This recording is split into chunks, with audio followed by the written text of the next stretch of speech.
All right, there was a briefing there by Luvuyo Godla, who is the attorney representing the man who has been arrested and is said to be charged in connection with the fire that broke out in Parliament a few days ago, about 2 days ago. He's just been giving their version of events, certainly saying that his client vehemently rejects and denies those charges. Those charges, by that he means the 5 charges that have been that are being proffered by the state against this man from Khayelitsha.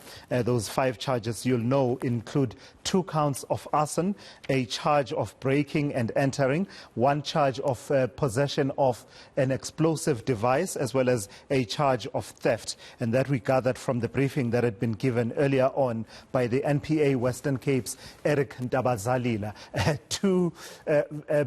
These 2 versions are completely at variance with one another. The defense completely and vehemently denying the charges. The state saying that there is a case for him to answer. They're saying that they are pretty confident about the case that they have. So let's try and reel back then and have a conversation with eNCA's Ayesha Ismail, who is on standby and has actually listened to both of these briefings. Ayesha, chalk and cheese, the version of the state and the version of the defense, even before we get to the point of bail hearings. Just on the outward communication of it all, the NPA pretty confident that this man has a case to answer. And as we just heard in the last few minutes, the defense, as represented by the attorney there, Luvuyo Godla, saying that there's absolutely no case for this man to answer.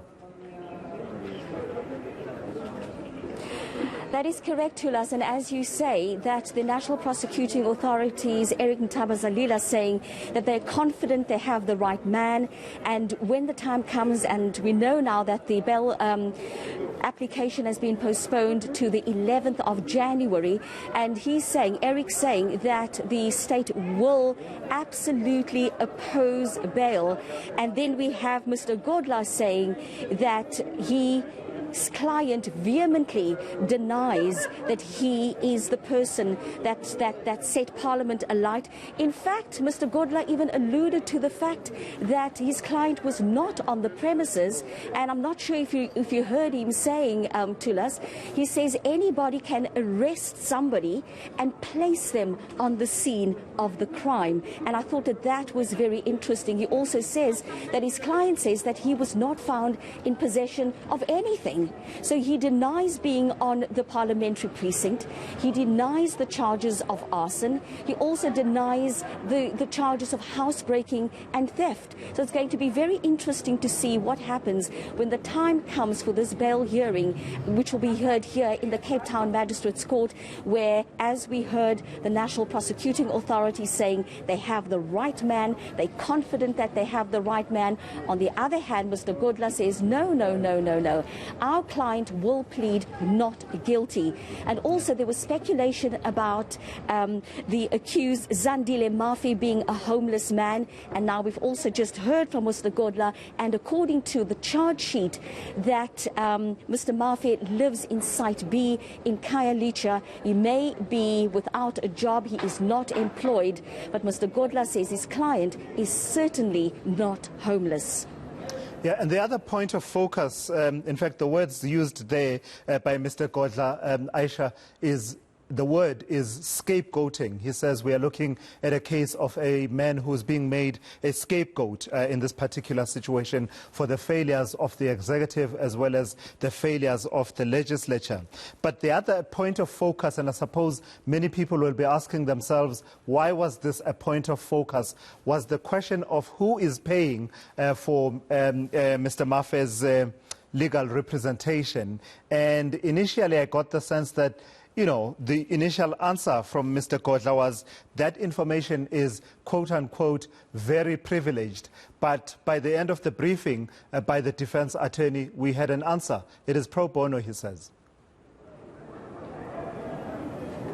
That is correct. It took quite some time for him to come out and say that it's pro bono, meaning that he's acting for free for Mr. Mafe. But on the other hand, we also know that Mr. Godla is connected to the EFF, and I think that was what the journalists wanted to hear. They probably wanted to hear that, from Mr. Godla, that he was appointed or asked by the EFF to act on behalf of Mr. Mafe, but of course he says the accused put up his hand, quoting Mr. Godla, saying the accused put up his hand, he asked for me, and we come from the same area. He says that he too grew up in Khayelitsha, he grew up in Sightsee. He said that Mr. Mafe knows him or knew of him, and it was for that reason that he asked for Mr. Godla to act on his behalf.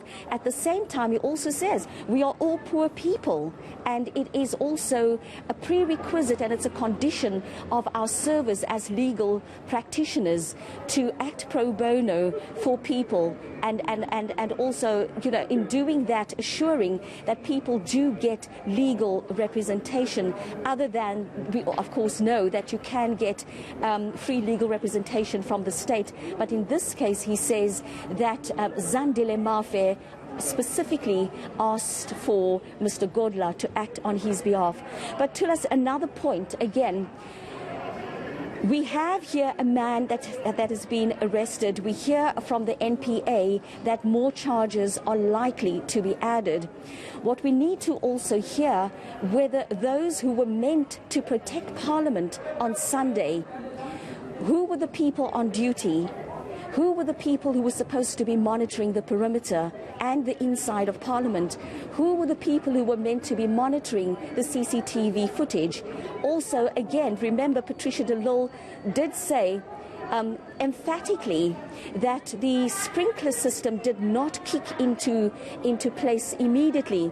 We also know from the firefighters that they had already arrived on the scene when the fire alarm went off. So there are all these questions that still need to be answered, besides the court appearance of a man named Zandile Mafe that is now facing 5 charges, including 2 counts of arson. Without a doubt, Ayesha, and we must keep those questions firmly in focus, because, you know, it makes for spectacular news headlines that we've arrested a person and that person is appearing in court and we are charging them with 5 charges, and these are serious charges that we are charging them with, such that sometimes it can distract from the critical questions that you ask.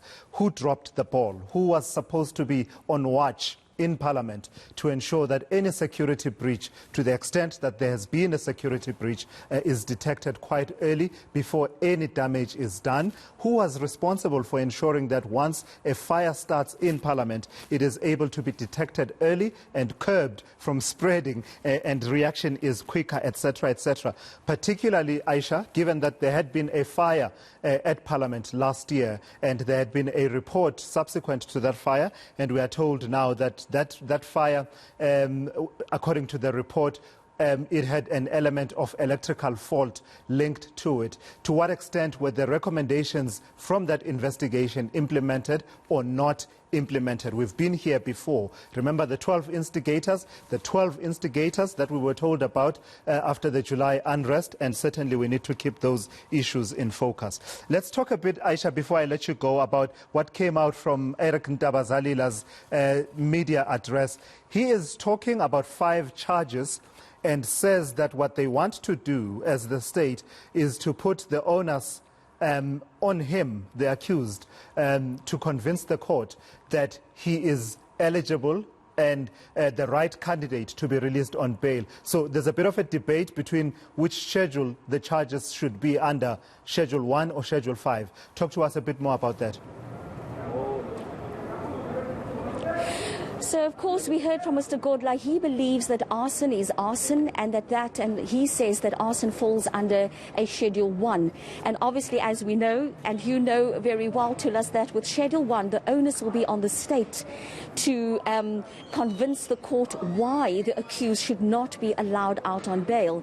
Whereas if it's a Schedule 5 case, and that's what the state is arguing, because it's a national key point, the onus will then be on the accused and, of course, on Mr. Godla, if he's going to continue to represent Mr. Mafe. The onus will then be on the accused to convince the court and also to make out exceptional circumstances as to why he needs to be released on bail. So just to recap again, Schedule 1 would be the onus would be on the state Schedule 5, the onus would be on the accused. And I think that the state is pushing for a Schedule 5 because they're saying that this is a national key point. Parliament has been destroyed, and it is for that reason that we are going to oppose bail for the accused before court.